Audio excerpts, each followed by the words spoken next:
काछ वाच मन निश्चल राखे, धनि धनि जननी तेरी रे। नरसिंह मेहता जी के। इंद्रियों को वश में करो। नेत्र सबसे खतरनाक, इनको बहुत सावधान रखो। बहुत बहुत ये चंचलता, नेत्रों की चंचलता। भगवत चर्चा हो रही तो हो सकता है शब्द ना सुन पाओ, लेकिन विषय चर्चा हो रही है तो आप 10-5 हाथ दूर होगे तो भी श्रवणेंद्री पकड़ लेगी क्या बातें हो रही। निंदा, स्तुति, विषय चर्चा। इंद्रियों को शासन में रखो, इंद्रियों को वश में करो, क्योंकि ये ज्ञान विज्ञान का नाश करने वाले महापापी काम इन्हीं के वशीभूत होकर तुम्हें नष्ट करते। मार डाल इस पापी को। भगवान कहे पाप मानम प्रजहेनम ज्ञान विज्ञान नाशनम। मार इस काम को, नष्ट कर। तस्मात् तुम इंद्रियाण्यादौ नियम भरतर्षभ। ये महाभारत सबको लड़नी पड़ेगी। ये महाभारत है, सबको लड़नी पड़ेगी। अगर आपको अपने स्वराज्य सिंहासन पर बैठना है, मुक्त होना है, तो ये युद्ध स्वीकार करना पड़ेगा, ये चुनौती स्वीकार करनी पड़ेगी। भगवान कह रहे इंद्रियों को वश में कर, ज्ञान विज्ञान का नाश करने वाले इस महापापी काम को अवश्य बलपूर्वक मार। भगवान आदेश कर रहे हैं पाप मानम प्रजहेनम ज्ञान विज्ञान नाशनम। तस्मात् तुम इंद्रियाण्यादौ नियम भरतर्षभ। इसलिए पहले इंद्रियों को काबू करो। रसेंद्रिय से शुरू करो, मुख्य द्वार।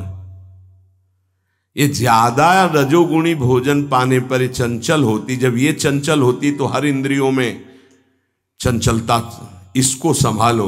उचित आहार, सात्विक आहार, कम स्वाद वाला आहार, बच जाओगे। ज्यादा स्वादिष्ट पाने की कोशिश मत करो। अगर रसेंद्रिय स्वाद नहीं छोड़ पाए तो जनेंद्री का स्वाद छोड़ पाना बड़ा कठिन हो जाएगा। इंद्रियों को विषयों में संयोग मत होने दो। भोग बुद्धि से प्रवृत्त ना करो। केवल जीवन निर्वाह बुद्धि से प्राण पोषण के लिए पहले यहीं से शुरुआत करो, रसेंद्री से। प्राण पोषण के लिए अन्न जा रहा है, स्वाद के लिए नहीं। आप नहीं हो भोक्ता, ये रसेंद्री का है। इतनी जबान में रखी गई पूरी बात। यहां के नीचे कोई मतलब नहीं है क्या जा रहा है, इससे यहां कोई स्वाद नहीं। बस ये 2 अंगुल 3 अंगुल का खेल है। इसे क्या गुलाब जामुन है या क्या, बस ये जहां अंदर गए ना तो फिर और कुछ मांगे होने लगेंगी। रसेंद्री से स्वाद। अब अगर जरा सा नमक कम हुआ तो हल्ला मचाने लगे, नमक लाओ थोड़ा कम है। भैया किसके लिए, किसके लिए स्वाद बना। कभी कभी तो मनाओ कि नमक डालना भूल जाए, फिर देखे कैसा लगता है। कभी कभी बिना स्वाद के भी भोजन पाना चाहिए। हाँ, ऐसा करो। मन चंचलता रहित हो जाए, इसके लिए सात्विक भोजन करो। अच्छे अच्छे पदार्थ इसको दिखा दो।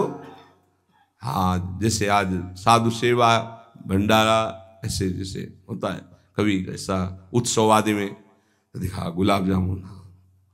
जब परोसने आवे तो क्यों आज थोड़ा उधर ऐसे बस दिखा, और वो चले गए। हाँ बोल दो अंदर से। हाँ, गरम गरम धुआं उठता हुआ समोसा, हरी चटनी, लाल चटनी और वो सेवई नमक वाली। हाँ ऐसे।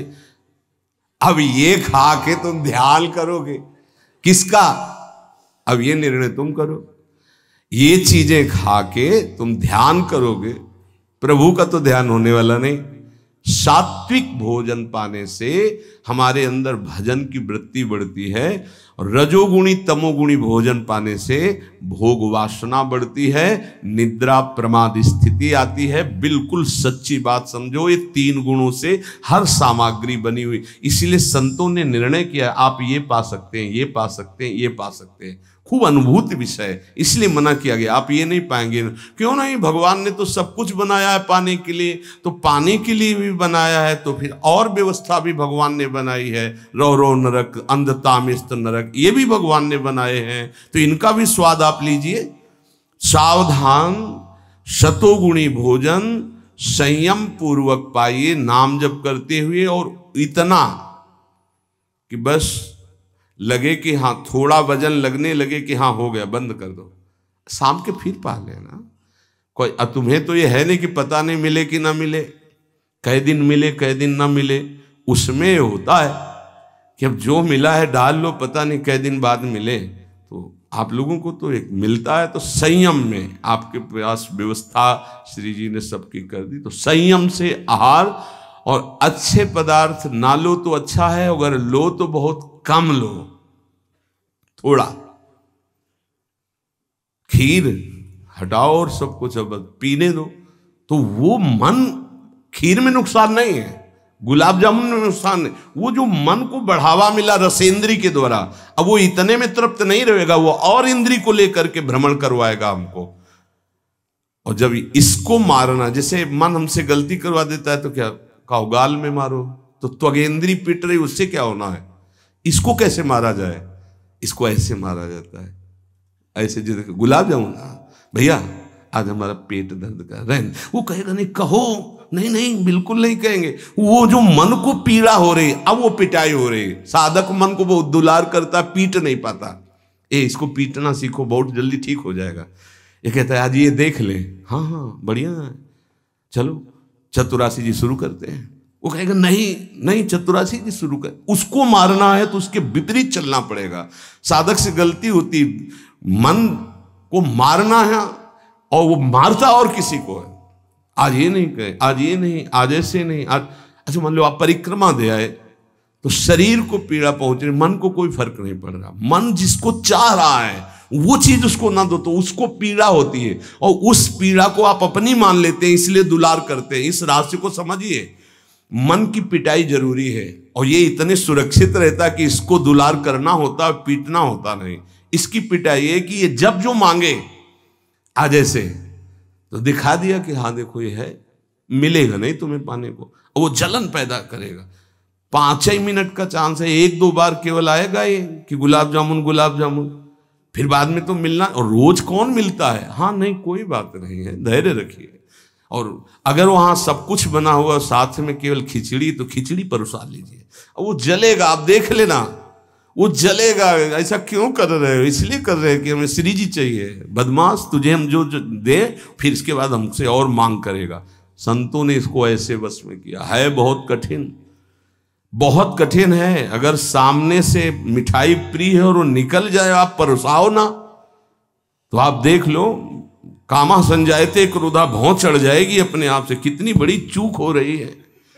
परम पद फीका लगेगा, गुलाब जामुन मीठा लगेगा, ये बहुत बेईमान है। आप इस बात से समझ, मतलब सावधान रहें कि इसकी चाल में ना फंसे, इसकी पिटाई जरूर करनी है। मन कहां से पीटा जाता है, इसकी मांग को ना कर दो, बस इसकी पिटाई शुरू हो गई। ये कह रहा है ये चाहिए, उसके विपरीत नहीं। अब वो जलेगा, जलेगा, पवित्र हो जाएगा। और उसने मांगा, वो आपने दे दिया, अब वो और मांग रख देगा, वो आपको परेशान कर। तस्मात् त्वमिन्द्रियाण्यादौ नियम्य भरतर्षभ। हे अर्जुन, ये राग पूर्वक जब किसी वस्तु को पाता है। अच्छा, और दूसरा उपाय, गुलाब जामुन पाना है, हाँ, या 5 गुलाब जामुन देना, थोड़ा नमक ले आना, और शांति। वो कहेगा नहीं नहीं नमक, गुलाब जामुन पाना, मिला लिया, अच्छे से नमक मिला लिया, गुलाब नहीं नहीं पाओ ना गुलाब जामुन। ये उसकी मार है, पर ऐसा साधक मारना नहीं चाहता। सब्जी साइड में करके एकदम दोना में अलग रस सहित जे ही ऐसे किया, पूरा फूटा मुंह में। तो अब वो मन का पोषण हो रहा है। हर वस्तु का ऐसे ही, हर विषय का सेवन ऐसे ही है। तो अब अपने लोग मन को तो समझ नहीं पा रहे, उसको पीट नहीं पा रहे, वो हमको फंसा के पीटता चला जा रहा है। बहुत पीटता है, देख लो, बहुत पीटता है मन, बहुत इसकी पिटाई चाहिए। कोई गुरु कृपा पात्र इसको पीटना शुरू करता है, यही उसकी पिटाई है कि इसके विपरीत चलो, जो मांग इसकी हो रही है उसके विपरीत चलो। जैसे बहुत बढ़िया स्वादिष्ट सब्जी बनी है, अब उस खीर भी परोसी गई, तो खीर और सब्जी दोनों को मिला दो, न सब्जी का स्वाद न खीर का स्वाद, 2 रोटी 3, वो जलेगा कि यार तुम कैसा क्यों कर रहे हो, बस तुम कर लो ऐसा, तो रसेंद्री ठीक हुई तो सब ठीक हो जाएगा। शास्त्रों में वर्णन किया गया धैर्यवान वही है जो रसेंद्री और जनेंद्री को, बस 2 इंद्रियों की चर्चा हुई और तो सब अपने आप हो जाएंगी।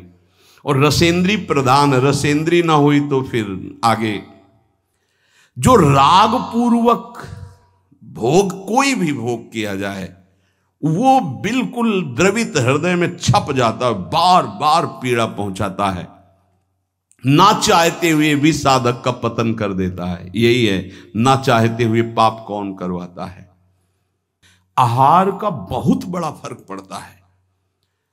अगर हम आहार पर संयम कर लें तो निश्चित काम पर विजय प्राप्त की जा सकती है।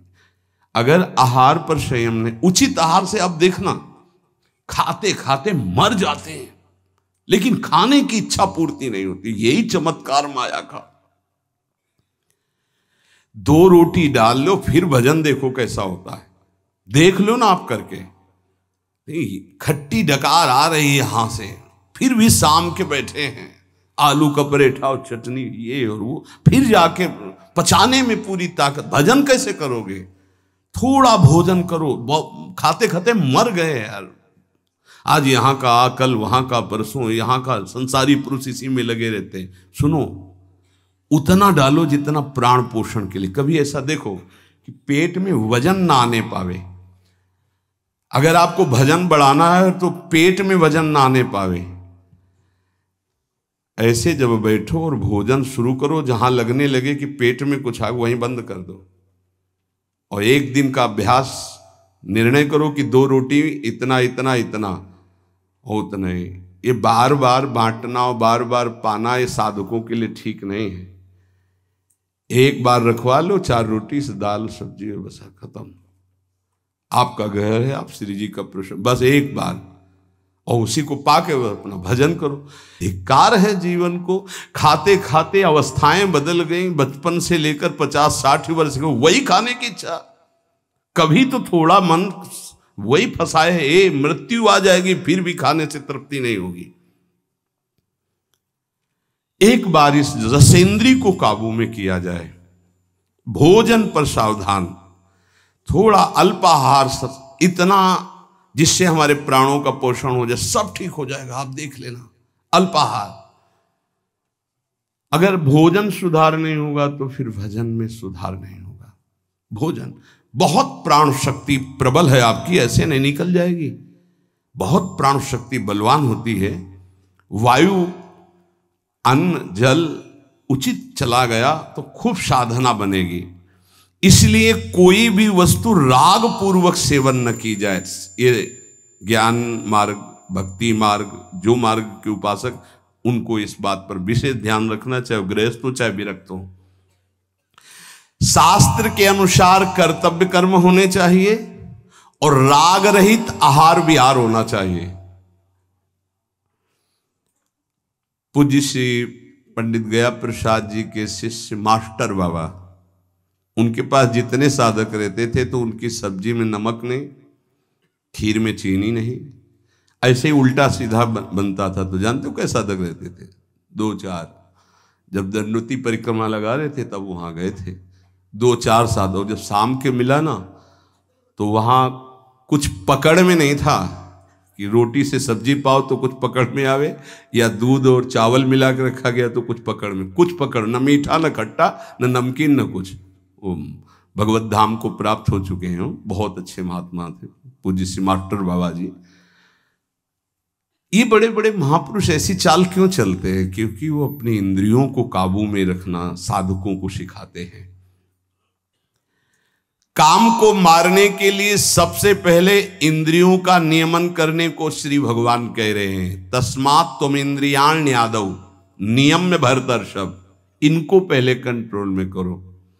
कान से भगवत वार्ता, अच्छी वार्ता सुनो। नेत्रों से अगर कहीं एक बार कोई ऐसा दृश्य उपस्थित हो जाए प्रकृति में तो प्रणाम करके दोबारा नेत्र मत पहुंचाओ। जहां आकर्षण हो वहां बार बार नेत्र मत पहुंचाओ। वाणी से कभी अश्लील संभाषण, गंदी बातें मत करो। खान पान संभालो, इंद्रियों को संभालो, ठीक हो जाएगा। जब तक साधक इंद्रियों को संभालता नहीं तब तक उसकी दृष्टि भगवान की तरफ न रहकर भोगों की तरफ होगी। आज ये बनेगा, अच्छा, और पहले से संकल्प मन बना लिए इस में तो ये ज्यादा नहीं। तो ऐसा है कि आप जो चाहो जितना ले सकते हो। हाँ हाँ, खुली छूट है। इंतजार हो रहा कब हो 11 बजे, कब 12 बजे। ये संकल्प विकल्प को मारना है।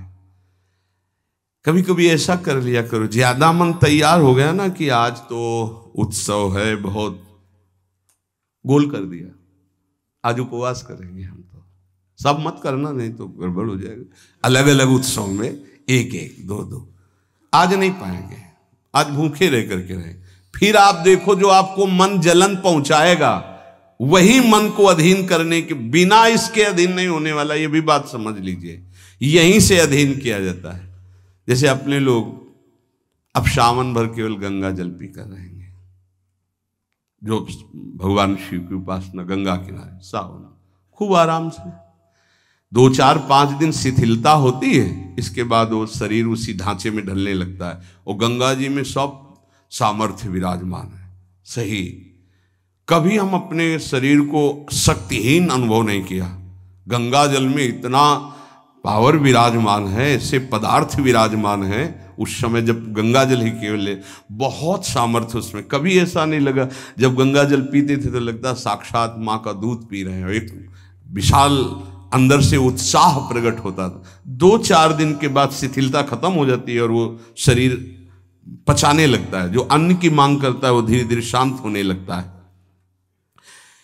मनुष्य की प्रवृत्ति इंद्रियों की मांग को पूरी करने में है। आज तो घर में नहीं, आज चलते हैं होटल में खाएंगे, यहाँ के नहीं, गाड़ी में बैठे आज छठी करा वाले होटल, ये क्या है आज वहां, ये है क्या? अरे बोले जिंदगी का यही तो लाभ है। तो भैया ये जिंदगी का लाभ नहीं है, ये जिंदगी के लाभ को नष्ट करने वाली हानि है। शतोगुणी सात्विक भोजन बना के भगवान को अर्पित करके प्राणों का पोषण करो। वहां जा करके कौन किस भाव से बना रहा है, कैसी अपवित्रता या पवित्रता है, बहुत सावधान। सबसे पहले काम इंद्रियों को फंसाता है, जिससे उसमें विषय की कामना होती, फिर काम मन को अधीन करता है, फिर बुद्धि को अधीन करता है, और ये सब 1 सेकंड के कम हिस्से में हो जाएगा। एकदम फैल गया कि तुम्हें विचार करने का अवसर नहीं मिला। परंतु जो साधक इंद्रियों की कामनाओं में ही ब्रेक लगा दिया, भगवान कह रहे वो भावपूर्वक कर्तव्य का चिंतन करता है, नहीं, ऐसे साधक को शीघ्र भगवत प्राप्ति हो जाती है। ध्यान दीजिए, सबसे पहले इंद्रियों में ही काम पैदा होता है और विषय को विषय आकर्षण करता है। और विषय जब कामना पैदा होती तो विषय कर्म करने की चेष्टा होती, कोई भी कामना किसी भी इंद्रिय की, और जो विषय कर्म में फंस जाता है उसका पतन हो जाता है। और जो उपासक इंद्रियों की चाह को, कामना को पूर्ण नहीं होने देता, वो उसको कर्तव्य का बोध होता रहता है। जो अपने कर्तव्य का बोध करता है, मेरा कर्तव्य क्या है, वो शीघ्र ही अपना उद्धार करने में समर्थ हो जाता है, भगवत प्राप्त हो जाता है। एनम ज्ञान विज्ञान नाशनम, ये ज्ञान विज्ञान का नाश करने वाला काम है। तुम्हारा कितना भी अनुभव ढक देगा, कितना भी बुद्धि आपकी प्रवीण हो, बड़े बड़े जवाब देने वालों को लाजवाब कर देता है। ऐसा है, काम ऐसा है कि बहुत जवाब देने वाले को जवाब रहित कर देता है। उसका उत्तर नहीं दे पाओगे जब काम तुम्हारे अंदर प्रश्न करेगा। विज्ञान अनुभव साधना का सब ढक देगा, ज्ञान विज्ञान दोनों को। तत्व ज्ञान का यहां बात नहीं है कि ज्ञानी का शब्द है शास्त्र ज्ञानी से, बोध संपन्न महापुरुष से नहीं स्वात्मारामम विषय मृग तृष्णाम भ्रमयति। यहां भक्त जो अभी साधन काल में है, प्रेमी भक्त के नहीं, दो को कोई परास्ती नहीं कर सकता। प्रेम लक्षणा भक्ति से युक्त महापुरुष और तत्वबोध महापुरुष, ये ज्ञानी शास्त्र ज्ञानी, और ये भक्त अभी साधन मार्ग का। कामना संपूर्ण पापों की जड़ है, पाप मानम ही प्रजय, इसलिए कामना उत्पन्न होते ही पाप क्रिया में रुचि हो जाती है। आगे चल करके वो इतना अंधा हो जाता है कि सतमार्ग छोड़ करके पाप कर्म में ही लग जाता है। बहुत बहुत डरावना विषय, बहुत भयावह विषय है। भगवान इसलिए काम को महापापी बता करके आज्ञा करते हैं कि साधक इसको अवश्य मार डाले। पाप मानम प्रजयहीनम ज्ञान विज्ञान नाशनम। तो जो आदेश कर रहे हैं वही सामर्थ्य देंगे, इसलिए इन्हीं की शरण में होके इनका नाम जप करो और इंद्रियों की चाह के विपरीत चलो तो मंगल हो जाएगा।